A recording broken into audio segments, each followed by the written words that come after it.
Hey everyone, welcome back to Crypto Cash. Thanks again for joining me here. Hope you're having a fantastic day. Quick look here at AVAX. This is really not a good situation for us, folks. So again, I know the whole market is terrible right now, but this one's looking pretty bearish in the overall sense, just on the daily alone. Okay, again, I'm really just looking at the bumper sticker here, but just want to let you know that does not look great. Let's go ahead and double check a few key factors here on the back end and see what's going on. And just so you know, if you're new to the channel, I'm not a financial advisor. I truly just love helping people trade and become better traders. I've got a trading university. Be sure to check that out. Link down below as well for that, cryptocash.tech. You can register for my trading signals. This just came through here. We hit 51% in 5 days on Bitcoin. These are safe 5x leverage trades that you can follow if you decide. ICP, Matic, ETH, also roughly 40-45% average for those two. So today's been a good day for us. I recognize we haven't seen a ton of signals, but when the market's really shaky, and ever since the Bitcoin ETF came out, things have been really, really trashy in the market. So I just highly recommend kind of staying on the sidelines, being patient. There's no other way around it, folks. Over traders right now are getting demolished. Please, please, please recognize it. It's for your best interest to not take too many trades. Take a look here at AVAX though. Look at this here. This is the last month's worth of trading. Ton and ton of shorts at 43, but not a lot of longs left in the market. In fact, there's literally no liquidation left to the downside here for longs. What that tells us is that there's no buying confirmation or no buying support here for us too. So while there's no target for whales to sweep any lower, there's also no support there too. Okay. We can kind of see this here, how obvious this support is. We've got a pretty big gap here between, what is it, low of 20, 24, 25, right in that range, all the way upwards of about $30. So 25 to 30, it's a pretty scary place here right now, okay? So just kind of throwing it out there, letting you know we're not in great shape. If we reverse our fibs here, which we can do since we bottomed out, we can see our next closest support at 1.272 is $26. That's a far ways away, okay? So we have very little support below us. Having said all that, let's look and see if there's anything else letting us know we could be in good shape. We do have the 100-day and the 200-day SMA here for us, which is good. Basically just implies that if the price comes down to that level, we could see some initial support. So at this point, the next closest support is about 26.50. That's not very close. Stochastic RSI is trying to swing upwards, but most coins are doing the same thing because it got raked down so quickly. It's natural for it to want to swing up, even if the price won't come up. We can see traditional RSI, money flow index, everything's pretty low. MFI is pretty high still, but that's a 14-day lag. Not really concerned about that. MACD is picking up momentum. Not great signs here. The daily time frame is truly bearish, minus a couple of small SMAs. All moving averages, all SMAs, however, on the 4-hour time frame are running concurrent with this trend line here and essentially above. Not a good sign either. So we can draw this out a little bit further just so we can pay closer attention to it. But generally speaking, we're not in a really good situation here at all. We have a previous little resistance level there we could kind of pull out here to kind of pay attention to. Generally speaking, I'd say better case scenario, $26, $27 would be the support range for us based on previous resistances and current fib levels. Having said all that, though, we take a look at the MACD, or just say more so stochastic RSI, it's trying to swing up.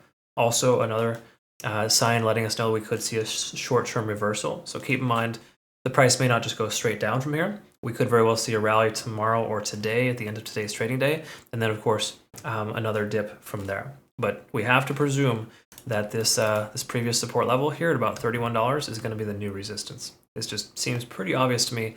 That's going to be the way it works moving forward. Keep in mind, Bitcoin is misbehaving, 39,900. It wicked all the way down to like 39.1 to get our fill for our fourth profit target. So by no means is this a good scenario for taking long positions. We can see MACD is swinging down as well.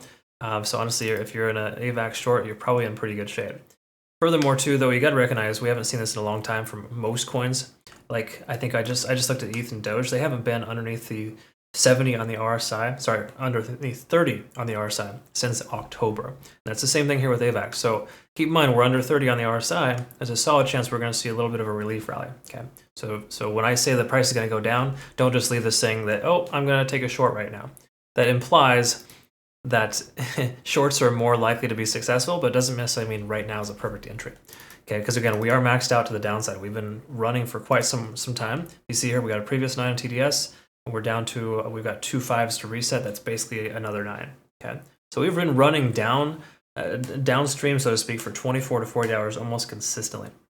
Price has to rebound and rally back a little bit when that happens. So I wouldn't be surprised we see a little price, come up here, reject off 31. I'm going to be looking for a short closer to $31. Okay, so I'm just going to go ahead and set alert and see where that puts me later here.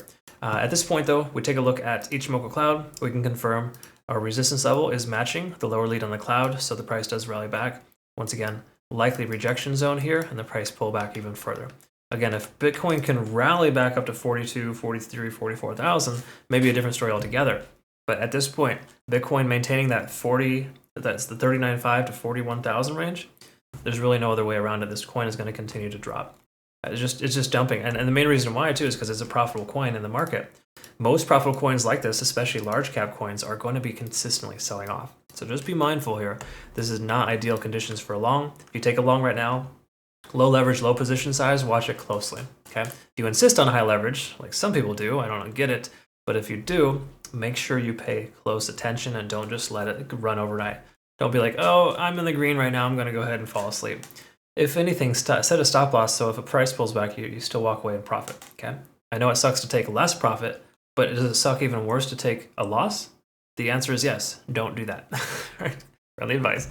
Anyways, these are just things. I talk about this a lot in my community, and I talk about this a lot, and I get a lot of DMs too from my members asking, XYZ on certain things, and I just consistently repeating myself, try not to take a trade without confirmation, be patient, wait, low leverage, low position size. There's a lot of reasons why you can be successful in the market, and a lot of reasons not to be successful. And right now, over trading is one of those things. Be careful, folks. Okay. That's all I got for you. Last thing, extremely important, if you want some awesome benefit rewards or just a good exchange that has no KYC or VPN requirements, use the link down below for Bitunix. Phenomenal exchange, by far our favorite for our community. They've been great to us, and make sure you check them out. They have some really solid benefits of working with them. Mainly, they have trailing stop losses. They have multiple profit targets. There's things you can utilize to be a very, very good trader with them. So be sure to check them out. Thank you again so much for watching. I hope you have a great rest of the day. We'll see you in the next one. Take care.